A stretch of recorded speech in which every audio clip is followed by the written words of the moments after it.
আসসালামু আলাইকুম।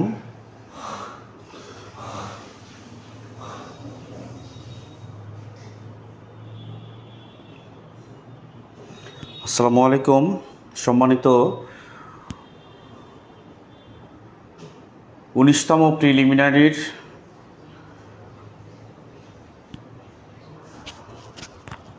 পরীক্ষা যারা দিবেন এবং 19তম প্রিলিমিনারির ব্যাচ যারা ভর্তি হবেন, ব্যাচে ভর্তি হতে চান,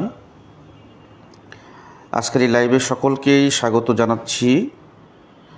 আমি সাথে আছি মোহাম্মদ আব্দুল সেলিম, সাদিক একাডেমি, বাংলা শিক্ষক।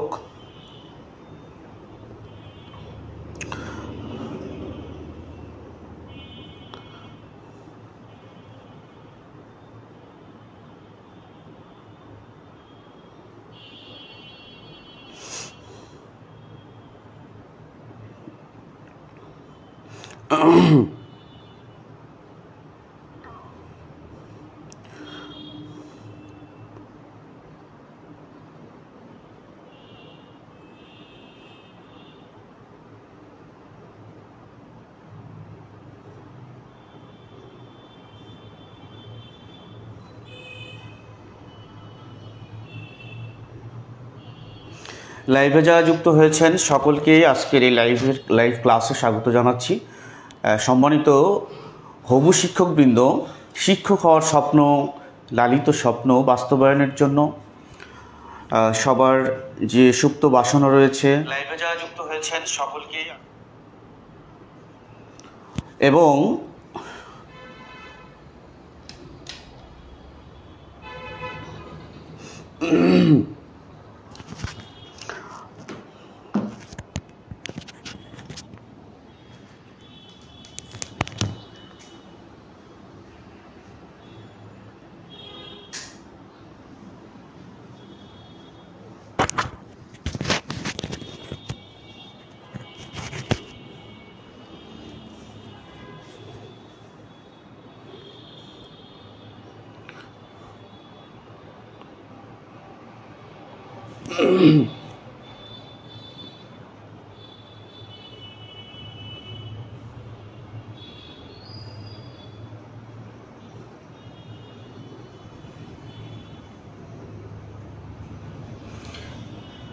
প্রিয় হবু শিক্ষকবৃন্দ, 19তম প্রিলিমিনারি ব্যাচ আমাদের সাদিক একাডেমি কর্তৃক পরিচালিত যে 19তম প্রিলিমিনারি ব্যাচ রয়েছে, চলমান রয়েছে, সেই চলমান ব্যাচে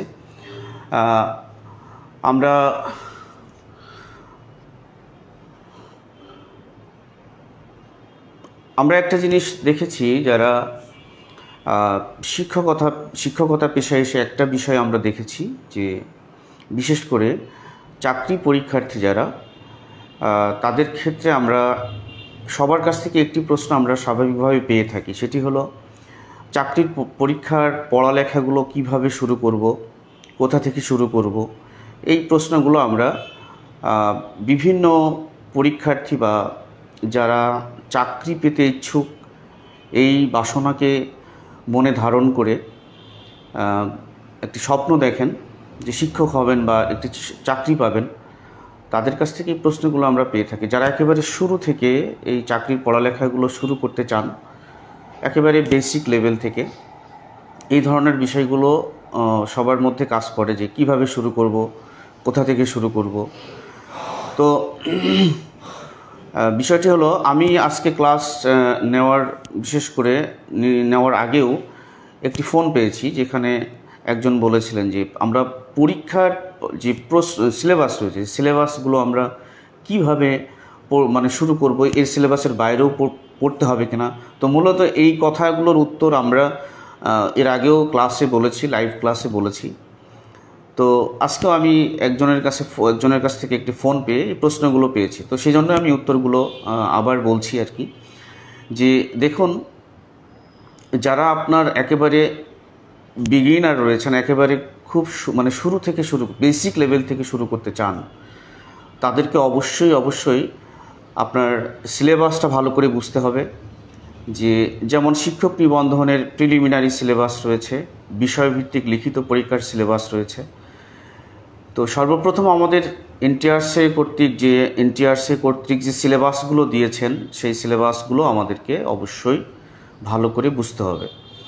কোন কোন টপিকগুলো রয়েছে, কোন কোন টপিকে আপনার দুর্বলতা আছে, কোন কোন বিষয়গুলো আপনি একেবারেই শেখেননি বা কোনো টপিকের উপরে আপনার এখনও শেখা হয়নি, এই বিষয়গুলো একটু অ্যানালাইসিস করতে হয়। বিগত সালের প্রশ্নগুলো দেখতে হয় যে প্রশ্নের ধরনগুলো কেমন, এই বিষয়গুলোর উপরেই মোটামুটি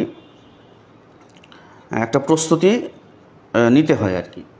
তো যাই হোক, আমরা 19তম প্রিলিমিনারির যে পেইড কোর্স, সেই পেইড কোর্স আমরা চালু করেছি। এখানে সকল প্রকার প্রিলিমিনারির সকল প্রকার দিক নির্দেশনা এবং বিশেষ ক্লাস, স্পেশাল ক্লাসগুলো আমরা এখানে পরিচালনা করছি। যারা ভাবছেন যে এই দিক নির্দেশনার আওতায় আসবেন, এই গাইডলাইনগুলো আপনাদের প্রয়োজন, তারা অবশ্যই আমাদের সাথে যুক্ত হতে পারেন। তো আমার পরিচয়টি আমি আবারও দিচ্ছি। আমার নাম মোহাম্মদ আব্দুস সেলিম, বাংলা শিক্ষক, সাদিক একাডেমি। এবং এখানে আমি প্রিলিমিনারি এবং রিটেনের যে কোর্সগুলো রয়েছে সেগুলো পরিচালনা করি বাংলা বিষয়ের, স্কুল, কলেজ, স্কুল 2 পর্যায়ের। এখন আমরা যখন প্রিলিমিনারি স্কুল এবং কলেজ এবং স্কুল 2 পর্যায়ের প্রত্যেকটা লেভেলেরই আমি বাংলা বিষয়ের যে প্রিলিমিনারির সিলেবাস রয়েছে সেই সিলেবাসগুলো আপনাদেরকে সম্পন্ন করাবো। আপনাদের ক্লাসগুলো আমি পরিচালনা করব বাংলা বিষয়ের। তো আজকে আমি আপনাদের সামনে এসেছি বাংলা বিষয়ের ছোট্ট একটি বিষয় নিয়ে, যে বিশেষ করে আপনারা সিলেবাসটা যদি আপনারা একটু দেখেন, আমি সিলেবাসের কি কি টপিক রয়েছে সেই বিষয়গুলো একটু বলতে চাই। ব্যাকরণগত বিষয়, সমাস, তারপরে ভাষারীতি, সন্ধি, প্রত্যয়, উপসর্গ, বিপরীত শব্দ, সমার্থক শব্দ, ভুল শুদ্ধকরণ, এই বিষয়গুলো মোটামুটি আমাদের সিলেবাসে রয়েছে। এবং এর পাশাপাশি অন্যান্য যে বিষয়গুলো রয়েছে, অনুবাদ রয়েছে, ব্রাহ্ম চিহ্ন রয়েছে। তারপরে আপনার বিশেষ করে যে এই সিলেবাসের বাইরেও কিন্তু আমাদের অনেক প্রশ্ন আমরা ইতিপূর্বে দেখেছি যে নিবন্ধন পরীক্ষায় সিলেবাসের বাইরেও কিছু সাহিত্য অংশ থেকে কিছু প্রশ্ন আসে। সেই সাহিত্য অংশগুলো আমরা পেইড কোর্সে আমরা বিশেষভাবে সেগুলো আপনাদেরকে দেখাবো। তো আজকে আমি বাংলা ব্যাকরণ বিষয়ের খুবই গুরুত্বপূর্ণ একটি টপিক হলো ভুল শুদ্ধকরণ। আমরা যেটাকে ইংরেজিতে বলি যে কারেকশন, এক কথায়। তো কারেকশনটি মূলত প্রত্যেকটা টপিক থেকে কিন্তু কারেকশন হয়ে থাকে, সেটা বাংলা হোক, ইংরেজি হোক, প্রত্যেকটা গ্রামারেরই কিন্তু যখন কারেকশন বা শুদ্ধকরণ আসে বা শুদ্ধিকরণ আসে, সেক্ষেত্রে আমাদের অবশ্যই এই বিষয়টি চলে আসে। আচ্ছা, এখন আজকে আমি আপনাদের ছোট্ট একটা জিনিস দেখাবো। দেখুন, বাংলা বিষয়ের ভুল শুদ্ধকরণ, শুধু বাংলা বিষয় না, আমরা জানি ইংরেজি বিষয়েরও কিন্তু কারেকশন নামক একটি টপিক থাকে, যেই টপিক থেকে পরীক্ষায় অনেক বেশি প্রশ্ন আসে। আচ্ছা, তো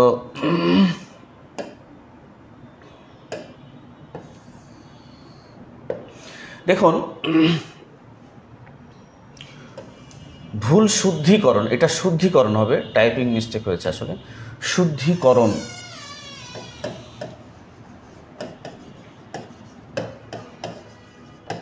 তো ভুল শুদ্ধিকরণ আপনাকে প্রশ্নগুলো কেমন হয়, যে বানান সংক্রান্ত হোক, তারপরে আপনার বাক্যের বিষয়ে হোক, যে কোনো ব্যাকরণের যে কোনো বিষয় থেকে ভুল একটি প্রয়োগ দেওয়া থাকবে, সেটিকে আপনাকে শুদ্ধ বিষয়টি নির্বাচন করতে হবে।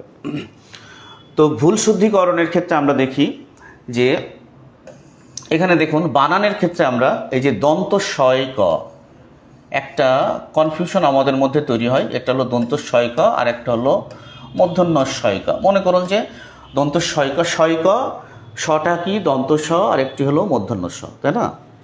তো এখন এই বিষয়গুলো আমাদের দেখতে হবে যে কোথায় দন্ত শয় ক, কোথায় মূর্ধন্য শয় ক, তাই না?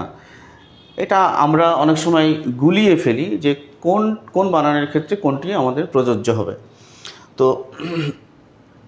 এখানে এই টপিকটি আমি নিয়ে এসেছি।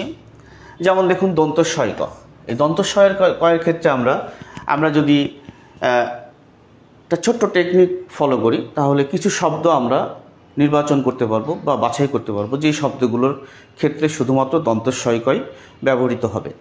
যেমন যদি আমি বলি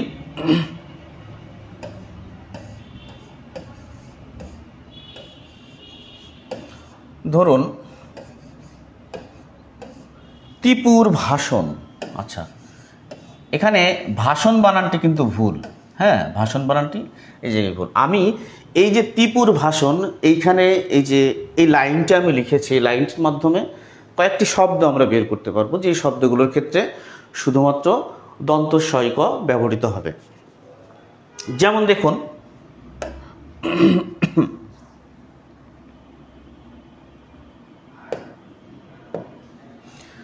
যেমন যখন আমরা তিরস্কার বানানটি লিখি, তিরস্কার, তখন কি হয়? দন্তস্বয়ক হয়। তখন কি হয়? দন্তস্বয়ক হয়। তারপরে যেমন আমরা যখন লিখি পুরস্কার, পুরস্কার বানানটা যখন লিখি, পুতে কি হবে? পুরস্কার। ঠিক আছে? আচ্ছা, এখানে যেমন ভাস্কর, ভাতে কি হবে? ভাস্কর। তন্ত্রের সাথে কি আছে? সংস্কার, সংস্কার, তাই না? আচ্ছা, তো এই যে এখানে আমরা শব্দগুলো পেলাম। তারপরে দেখুন, যদি আমরা দন্ত ন দিয়ে একটা শব্দ লিখি তাহলে কি পাবো? নমস্কার। কি হচ্ছে? নমস্কার, তাই না? অর্থাৎ এই যে ভুল শুদ্ধিকরণের ক্ষেত্রে আমাদের মধ্যে অনেক সময় একটা দ্বিধা তৈরি হয় যে দন্তস্বয়কয়ের বানান করার ক্ষেত্রে দন্তস্বয়কটা কোন কোন শব্দের ক্ষেত্রে ব্যবহৃত। এখানে আমি 5টা শব্দ নির্বাচন করেছি। যেমন তিরস্কার বানানের ক্ষেত্রে আমরা কি ব্যবহার করব? দন্তস্বয়ক, দন্তস্বয়ক। পুরস্কার বানানের ক্ষেত্রে দন্তস্বয়ক, ভাস্কর বানানের ক্ষেত্রে দন্তস্বয়ক, সংস্কার বানানের ক্ষেত্রে দন্তস্বয়ক, নমস্কার বানানের ক্ষেত্রে দন্তস্বয়ক। ঠিক আছে? তো এখন এই যে শব্দগুলো আমি লিখেছি, এখানে আপনি যদি এই কৌশলটি অবলম্বন করেন, ত্রিপুর ভাষণ, এই ভাষণ বানানটি অবশ্যই দন্তস্ব। ভাষণ বানান যদি আমরা জানি যে ভাষণ বানানটা কেমন? ভয়াকার, মূর্ধন্যস্ব, মূর্ধন্য, তাই না? কিন্তু এই জায়গাটায় আমি বোঝানোর ক্ষেত্রে, শব্দগুলো নির্বাচনের ক্ষেত্রে একটা কৌশল অবলম্বন করেছি। কৌশলটি যে আমি শব্দগুলো ব্যবহার করতে পারি। ভাতে ভাস্কর, দন্তর সাথে সংস্কার, নতে নমস্কার, এই বানানগুলোর ক্ষেত্রে দন্তস্বয়ক ব্যবহৃত হবে। আচ্ছা আচ্ছা, তারপরে দেখুন, আমরা যদি আরেকটা জিনিস দেখি, যেমন মূর্ধন্যস্বয়ক, তাই না? মূর্ধন্যস্বয়ক বানানের ক্ষেত্রে আমরা দেখব যে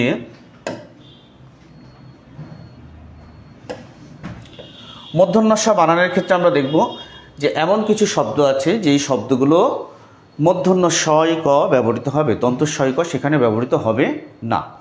আচ্ছা, তাহলে এখানে এমন কিছু শব্দ রয়েছে যে শব্দগুলো আপনারা একটু কৌশল অবলম্বন করে যদি সেটা মনে রাখতে পারেন। যেমন দেখুন, বলা হচ্ছে যে আপনি দুব, তাই না? তো আমি এখানে একটা বাক্য লিখেছি যে আপনি দুব। হ্যাঁ, তো এই শব্দগুলো থেকে আমি কিছু মানে এই লাইনটা থেকে আমি কিছু শব্দ বের করব। সেইগুলো শব্দগুলো কি কি? যেমন ধরুন যে আতে কি? আতে হবে আপনার আবিষ্কার। আতে কি হবে? যখন আপনি আবিষ্কার বানানটি লিখবেন, আবিষ্কার বানানটি যখন লিখবেন তখন অবশ্যই আপনাকে মূর্ধন্যস্বয়ক ব্যবহার করতে হবে। ঠিক আছে? আবার যখন আপনি পরিষ্কার বানান লিখবেন, পরিষ্কার, তখনও কিন্তু আপনার মূর্ধন্যস্বয়ক ব্যবহার করতে হবে। ঠিক আছে? পুরস্কার বানানে কিন্তু আপনার মূর্ধন্যস্ব নয়, পুরস্কার বানানে দন্তস্বয়ক। আচ্ছা, তাহলে আবিষ্কার, পরিষ্কার, আর একটা কি আছে? মনে করুন যে আপনি যদি লেখেন যে নিষ্ঠুর বানান। হ্যাঁ, নিষ্ঠুর বানানটা যদি লেখেন তাহলে সেখানে আমরা মূর্ধন্য ষ ঠ ব্যবহার করব। আবার ন দিয়ে আমরা কি আরেকটা শব্দ ব্যবহার করতে পারি, দু দিয়ে আমরা কি ব্যবহার করতে পারি, যেমন বলছি যে দুষ্কর। ব দিয়ে কি আছে, বহিষ্কার। আচ্ছা, নি দিয়ে আরেকটা শব্দ আমরা লিখতে পারি, নি দিয়ে। তো নি দিয়ে কি শব্দ হতে পারে, যেমন এখানে দেখুন মূর্ধন্য ষয়কা আছে না, তাহলে মূর্ধন্য ষয়কা যেখানে যাবেন সেখানে কিন্তু একটা এখানে আপনার মূর্ধন্য ষয়ক আকার, মূর্ধন্য ষয়কা আকার, মূর্ধন্য ষয়ক, মূর্ধন্য ষয়ক, অর্থাৎ এই বানানগুলোর ক্ষেত্রে আমরা কি ব্যবহার করতে পারি, মূর্ধন্য ষয়ক ব্যবহার করতে পারি। আচ্ছা, আরেকটা শব্দ কিন্তু রয়েছে, যেমন বলছে যে আপনার নিষ্কর্মা, তাই না, যেমন বলছে যে নিষ্কর্মা, এই নিষ্কর্মা, নিষ্কর্মা। আচ্ছা, এই শব্দটার ক্ষেত্রে আমরা মূর্ধন্য ষ ক ব্যবহার করতে পারি। আচ্ছা, তো এখানে আমরা যেটা দেখলাম সেটা হচ্ছে যে যদি আপনি দুব, এই যে এই বাক্যটা যদি আপনি মনে রাখেন তাহলে আপনি কিছু শব্দ বের করতে পারবেন, যে এই শব্দগুলোর ক্ষেত্রে আমরা কি ব্যবহার করতে পারবো, মূর্ধন্য ষ ক। এই শব্দগুলো, এই বাক্যটার মধ্যে আমরা 1 2 3 4 5 5টা শব্দ পাবো, যে শব্দগুলো ষয় ক ব্যবহৃত হবে, মূর্ধন্য ষয় ক। আর আরেকটি শব্দ আমরা দেখিয়েছি ইতোপূর্বে, সেটা কি, যে আপনার ত্রিপুর ভাষণ। ত্রিপুর ভাষণের মধ্যে আমরা 5টা শব্দ পাবো, যে 5টা শব্দের মধ্যে আমরা কোনটা পাবো, কোন স পাবো, দন্তস্বয় ক, দন্তস্বয় ক। তিরস্কার, পুরস্কার, ভাস্কর, সংস্কার, তারপর নমস্কার, এই শব্দগুলোর ক্ষেত্রে আমরা দন্তস্বয় ক ব্যবহার করব। আর যদি আমরা দেখি যে আপনার যেমন মূর্ধন্য ষ ক ব্যবহৃত হবে, এটা যদি মনে রাখতে চাই আমরা, অবশ্যই আমরা কোনটি ব্যবহার করব, আপনি দুব। তাহলে আপনি দুব, এই যে শব্দটা মানে এই বাক্যটার মধ্যে আমরা কয়েকটি শব্দ পাবো, আবিষ্কার, পরিষ্কার, তারপরে নিষ্ঠুর বা নিষ্কর্মা, তারপরে আছে দুষ্কর, বহিষ্কার। এই শব্দগুলোর মধ্যে আমরা এখানে শুধুমাত্র আমরা দেখিয়েছি যে নিষ্ঠুর বানান।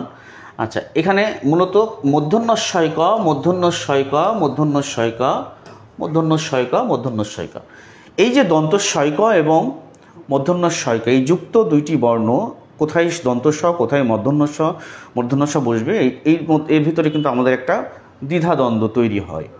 তো সেটা যেন তৈরি না হয়, তো এই কৌশলটা আমি আপনাদেরকে দেখালাম। এই কৌশলটি মাথায় রাখলে ইনশাল্লাহ কোনো সমস্যা হবে না, বুঝতে কোনো সমস্যা হবে না ইনশাল্লাহ।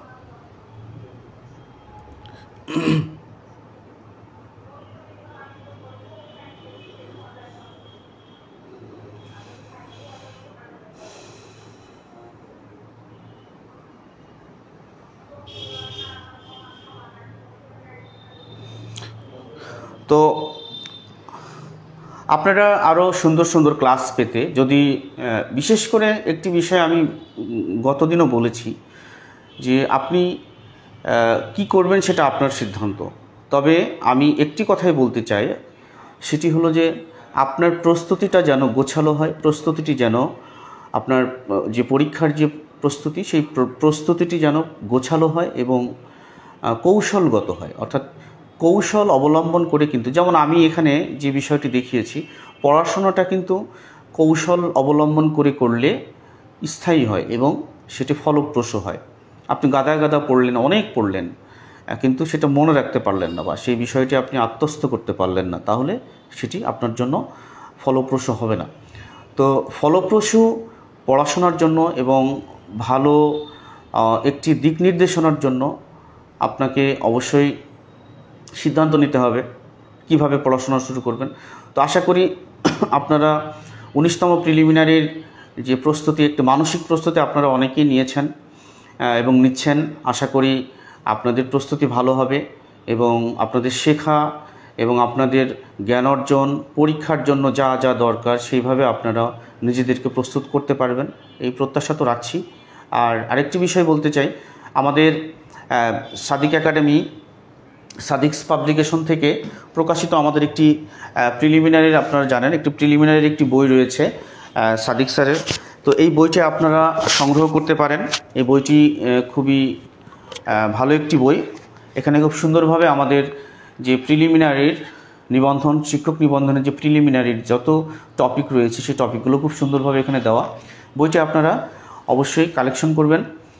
এবং এই বইয়ের আমাদের 19তম প্রিলিমিনারির যে কোর্স শুরু হতে যাচ্ছে বা শুরু হয়েছে, চলমান যে কার্যক্রম, সেই কার্যক্রমের প্রত্যেকটা ক্লাসের পাশাপাশি আমরা এই বই থেকে আপনাদের যে হোমওয়ার্ক রয়েছে এবং ক্লাস যে লেকচারগুলো রয়েছে সেই লেকচারগুলো আমরা এই বই থেকে দিব। এবং বইটি খুবই ভালো মানের একটি বই, এই বিশ্বাসটা আপনারা রাখতে পারেন। আর সেই দিক থেকে আপনারা বইটি সংগ্রহ করবেন। আর যারা 19তম প্রিলিমিনারি কোর্সে যারা ভর্তি হতে চান তারা অবশ্যই সাদিক স্যারের পেজে যে নাম্বার দেওয়া আছে সেই নাম্বারে আপনারা যোগাযোগ করে 19তম প্রিলিমিনারি কোর্সে কিভাবে ভর্তি হতে হবে, যুক্ত হতে হবে, সেই ধারণাগুলো, সেই পরামর্শগুলো আপনারা পাবেন সবাই। তো সবাই ভালো থাকবেন, সুস্থ থাকবেন। আজকের মতো ফ্রি ক্লাস এখানে শেষ করছি। আগামী কোনো ক্লাসে দেখা হবে। তো সেই পর্যন্ত সবার জন্য শুভকামনা। আসসালামু আলাইকুম ওয়া রাহমাতুল্লাহ।